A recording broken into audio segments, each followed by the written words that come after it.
This is a U.S.-China Media Brief produced by the UCLA Asian American Studies Center. The U.S.-China Media Brief features interviews with experts and other prominent individuals involved in studying and documenting the dynamic and ever-evolving relationship between the United States of America and the People's Republic of China. I'm Russell Leong, Director of the U.S.-China Media Brief of the UCLA Asian American Studies Center. Our purpose is to provide a more balanced view of U.S.-China relations for the U.S. media through our media brief and website. So I am sure you have trained many students and even perhaps diplomats, officials during your time, right? Oh yeah, many of these students later went into either the diplomatic corps or to say journalism, especially working on say China Daily or the China Radio International, these places. So some background of the development of the United States, of its foreign policy, would help them in their work in the future.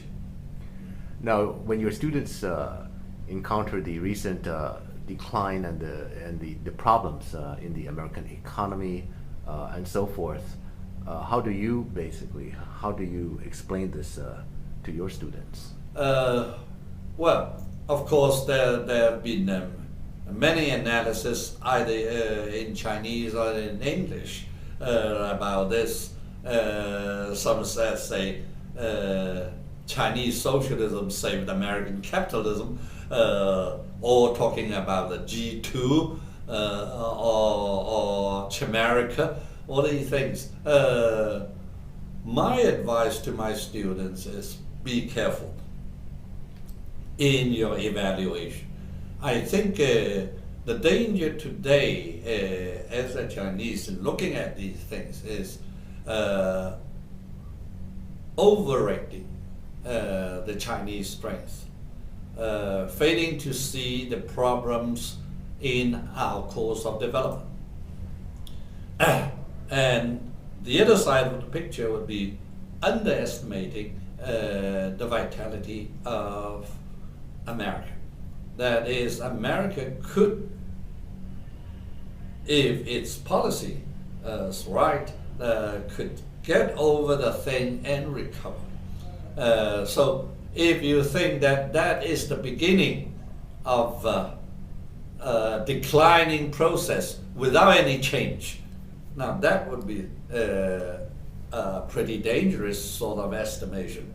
I would say that, well, America has declined, and I predicted that actually was at the time when the United States declared war on Iraq, when they moved the troops into Iraq. I said to some people that that was the height of American strength, and the process of decline would begin at that time. I still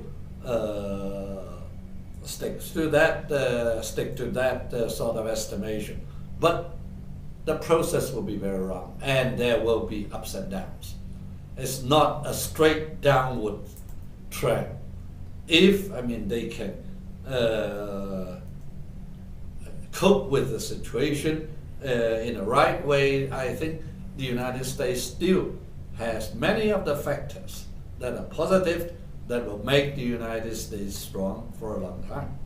So this is what, for example, currently, in spite of the fact that people say that the American dollar is no longer so dominating, yet people would still like to have the American dollar. It's still the currency of the world. The other thing is people still like to emigrate to the United States or to study in the United States. So the United States would still have this advantage of making use of all the talents in the world for its development. And this is something that no other country can enjoy. So this is the sort of thing that will make the United States move ahead for some time. So you take a long-term, a long-range view of course, of Yeah. what's happening because of your background in history and politics as well. I guess the recent, U.S. Economic strategic dialogues and things, you have some Yeah. promise, and perhaps Obama's forthcoming visit, who knows, it will be Obama's first trip to China, unlike the Bush Senior and Junior, who have much experience Yeah. in China. Yeah. So Well, I think the beginning is good. That is, the two countries, because U.S.-China relations, the danger usually lies at the beginning of the change of administration, and that has been the case with many, starting from Reagan and so on. So that's good. But this time it's a difference. You don't have a downward trend and then upward. So this is a good point. And because I'm a student of American diplomatic history, I would say this kind of policy and strategy of the United States has been practiced many times. That is, when the United States is very strong, it usually would be too arrogant and make mistakes. When it suffers defeats, it will be more clear-headed and adopt sort of a more proper policies. For example, in the 1930s, because of the Great Depression, FDR actually declared the good neighbor policy. Now that was that particular time. So this time, the attitude towards China would be another side of this sort of situation. So I think it's a good beginning, but I would still say that we do not need to rest on that happily without seeing other complications. The differences between the two countries still exist. And the problems, the goals of the two countries, the differences there still exist. So this is the situation. But it's a good beginning. If we both sides move ahead along the line, we'll have a better future. That would be the case. Especially at this moment when the financial crisis, when the economic crisis of the world still exists.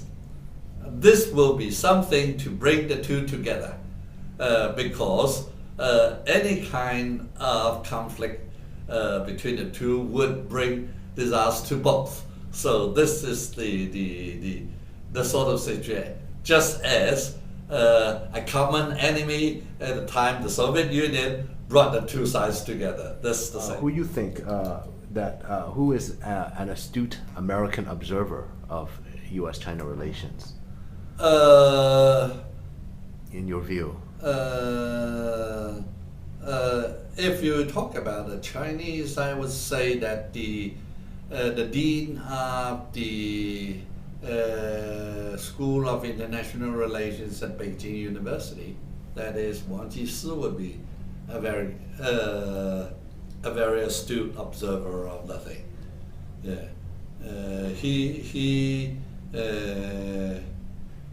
he has a very clear mind and a very balanced view. The preceding copyrighted program is a property of the University of California, Los Angeles. All rights reserved. It may be used freely for educational and not-for-profit activities. For other uses or to make an inquiry, please contact the Asian American Studies Center at UCLA.